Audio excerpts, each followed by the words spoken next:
जय हिंद छात्रों, स्वागत करता हूं आपका अपने YouTube चैनल ज्ञान गंगा एजुकेशन पर। और आज हम चर्चा करने वाले हैं डीएलएड एग्जामिनेशन के बारे में।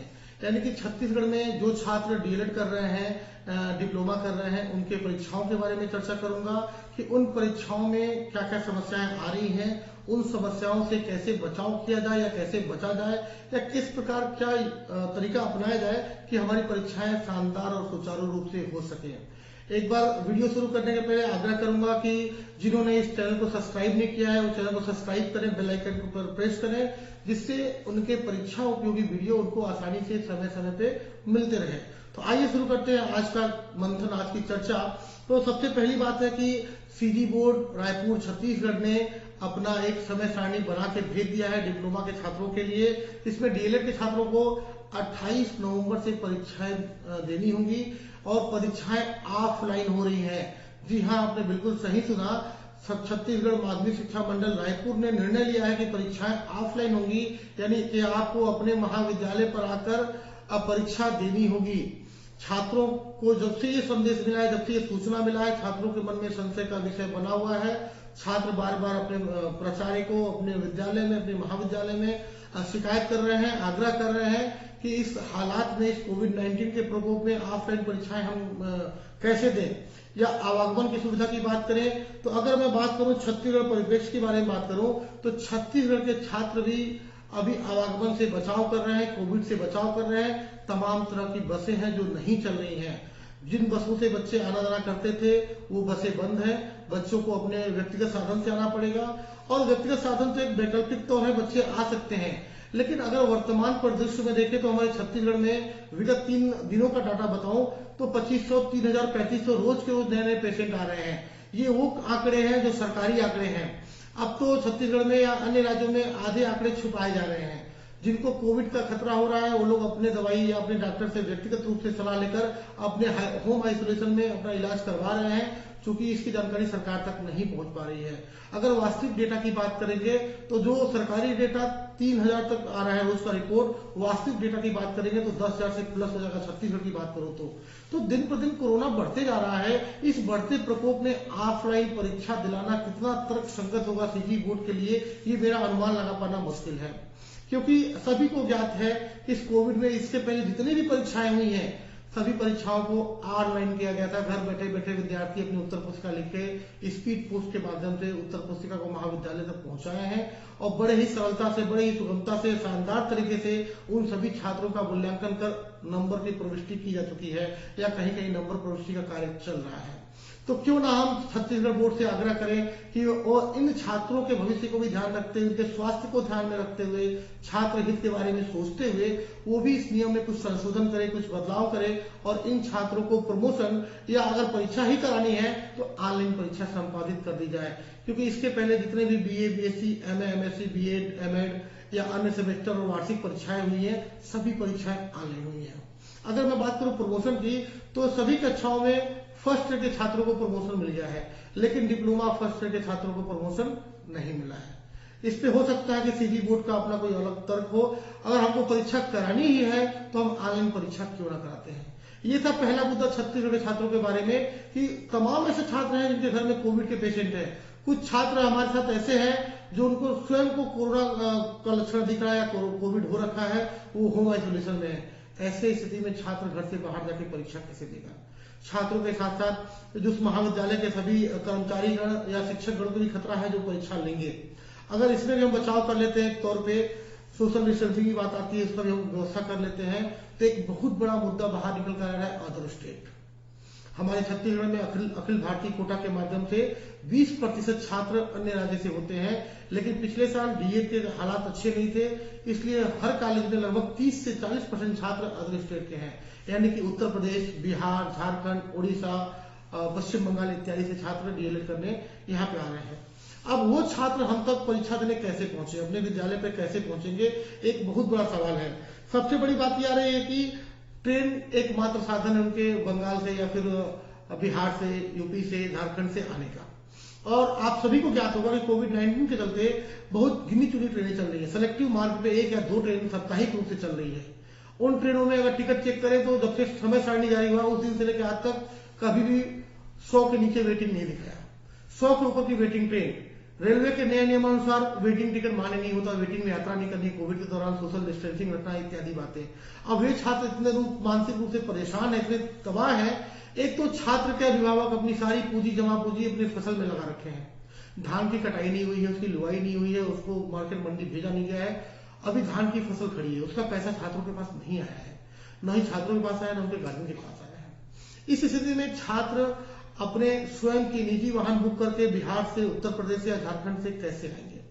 अगर वहां से निजी वाहन से आते हैं तो 10 से 20 रुपए खर्चा आता है प्रत्येक छात्र के ऊपर, निजी वाहन बुक करके यहाँ आकर परीक्षा देने के लिए 10 दिन के लिए। क्योंकि कोविड के समय सबका समर्थन, सबका साथ मिलना चाहिए, सबके सहयोग से इस महामारी से हम बच सकते हैं। आज भी हर कार्यक्रम में अमिताभ बच्चन जी निर्देश देते नजर आ रहे हैं कि कोरोना की अभी बीमारी खत्म नहीं हुई है, जब तक दवाई नहीं तब तक ढिलाई नहीं। और हम ढिलाई क्यों कर रहे हैं? हम बच्चों को बिहार से बुला रहे हैं, अपने पास पड़ोस के बच्चों को परीक्षा के लिए बुला रहे हैं, क्या ढिलाई नहीं है? मैं आग्रह करूंगा छत्तीसगढ़ माध्यमिक शिक्षा मंडल से कि इस बात को चिंतन में रखे। मैं शिक्षा मंत्री, स्कूल शिक्षा मंत्री से भी आग्रह करूंगा कि इस बात को जेहन में रखकर कुछ निर्णय लें और कोशिश करें कि छात्र हित को फैसले में रखते हुए एक उचित और उत्तम फैसला लें। अगर बात करूं कि ट्रेन में कहीं यदा कदा तत्काल टिकट के बारे में, कुछ लोगों के मन में ये ऑप्शन था कि हम तत्काल टिकट ले लेंगे, 27 को 28 को पेपर, हम 24 को 25 को तत्काल टिकट ले लेंगे। लेकिन आपकी जानकारी के लिए या अभी सभी छात्रों को मैं अपडेट करूं कि जो दीपावली के बाद पड़ने वाला त्योहार छठ होता है, बिहार, झारखंड, उत्तर प्रदेश का एक मुख्य महापर्व होता है। छठ जैसे महापर्व में इतनी भीड़ होती है बिहार में, जितने भी लोग बाहर रहते हैं, चाहे छत्तीसगढ़ में हो, रायपुर में हो, बिलासपुर में हो, वो सभी लोग अपने अपने घर जाते हैं और छठ के बाद सभी लोग अपने काम पर वापस आएंगे। ट्रेनों में इतनी भीड़ है कि तत्काल टिकट मिलना भी मुश्किल है। Waiting ticket, extra waiting ticket, PWD waiting ticket की तरह की बुकिंग चल रही है। एजेंट कितने लोगों से पैसे लेकर रख लिए हैं। ऐसे में छात्र टिकट के दुगुना पैसे देकर भी टिकट बुक करने को तैयार है, लेकिन टिकट नहीं मिल रही है। इतनी बड़ी असुविधा हो रही है। मैं पूरा आग्रह करूंगा हर महाविद्यालय के प्राचार्य से इस बात को ध्यान में रखें और इस बात की सीजी बोर्ड तक पहुंचाएं, एससीईआरटी तक पहुंचाएं और हमारे स्कूल शिक्षा मंत्री महोदय अगर मेरी बात को सुन रहे हो या उन तक ये बात पहुंचे तो वो भी इस बात पे अमल करें कि क्या छात्रों को इस तरह उनको सामने लाना, कोविड का शिकार होना, ये बेहतर होगा। साथ ही साथ हम लोग भी जो विद्यालय में परीक्षा लेने वाले लोग हैं उनको भी संक्रमण का खतरा है। वो बच्चे हमारे जहां लोकल होटल्स की बात करें तो लोग उनका टेम्परेचर चेक करके रुकने की बात कर रहे हैं। अगर किसी बच्चे का टेम्परेचर आता है तो वो रूम नहीं मिलेगा, रूम रेंट नहीं मिलेगा, वो बच्चे कहाँ रह के परीक्षा देंगे? अगर उनको 10 दिन रहना पड़ा, मैं खासकर बात करूंगा अदर स्टेट के बच्चों को, जिस रूम में किराया लेकर रहते थे उस रूम को छोड़ चुके हो, मार्च और अप्रैल तक छोड़ चुके हैं वो बच्चे, अपने घर जा चुके हैं, वही किराएदारों को किराया देने तैयार नहीं है क्योंकि उनको पहले कोविड टेस्ट कराना पड़ेगा। अगर किसी एक बच्चे को भी कोविड का संक्रमण होगा तो साथ साथ सारे बच्चों को संक्रमण हो जाएगा। उस ट्रेन से आना, प्राइवेट साधन से आना, कितना बड़ा खर्चा बच्चे के ऊपर है, कितना बड़ा बोझ है बच्चे के ऊपर।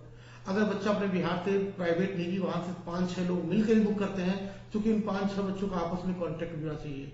चलो मैं मानता हूं कि एक विद्यालय में 40% बच्चे यानी 20 बच्चे अदर स्टेट से हैं, वो 20 बच्चे आपस में कॉन्टेक्ट करके एक गाड़ी में लॉन्ग जर्नी में 6 से 8 लोग आ सकते हैं। फिर भी 6 से 8 लोग मिलकर एक गाड़ी का 15 से 20 हजार खर्चा उठाना कितना मुश्किल काम है। वो बच्चे यहाँ आएंगे, इस कोविड के हालत में कहाँ रहेंगे, किस तरह रहेंगे, किस माहौल में रहेंगे। जाने का मौसम शुरू हो गया है, बाहर तो रह नहीं सकते, टेंट लगा के रह नहीं सकते, लोग किराया देने को नहीं देना चाहते हैं। मकान मालिक कहाँ से आए हैं, कैसे आए हैं, कोविड टेस्ट करा के आइए। सरकार का ही नियम है कि बिना कोविड टेस्ट के किराए में रूम नहीं देना है। ऐसे हालात में बच्चा कैसे करे? उनके पास उनके अभिभावक का फोन मुझे बार बार आता है, तमाम स्कूलों में विद्यालयों में शिकायतें आ रही है या उनकी एक गुजारिश आ रही है कि सर अभी हमारे पास पैसा नहीं है। खैर कोई बात नहीं, महाविद्यालय की फीस जमा नहीं हो रही, हम बाद में कर लेंगे, जब समय ठीक हो तब कर लेंगे। लेकिन वर्तमान में बच्चों को किराया देने के लिए पैसा चाहिए, 10 दिन 15 दिन परीक्षा के समय यहाँ सर्वाइव करने के लिए पैसा चाहिए। ये पैसे बच्चों के पास हो नहीं पा रहे हैं, उनकी बार बार समस्या हो रही है, बच्चे रो रहे हैं, तकलीफ में है। उनके पास एक ही विकल्प बचता है कि वो परीक्षा छोड़ दें और परीक्षा छोड़ के आने वाली परीक्षा में शामिल हो। तो क्या इस तरह का करना उचित होगा? क्यों किसी बच्चे की भविष्य को खराब कर, नहीं तो वही लेट रहती 1.5 साल की परीक्षाएं हो रही है। अगर बच्चा परीक्षा छोड़ता है तो सेकेंडर के साथ एक साथ परीक्षा देगा, उन बच्चों को थोड़ी बहुत राहत तो मिल जाए। लेकिन उन बच्चों को क्या जो सेकेंडर में प्रमोशन के माध्यम से पास हो चुके हैं पर फर्स्ट ईयर में 80 हैं, वो एक विषय के नाम से अभी तक अधर में लटके हुए हैं, वो किसी पढ़ाई में अप्लाई नहीं कर पा रहे हैं, किसी नौकरी में अप्लाई नहीं कर पा रहे हैं।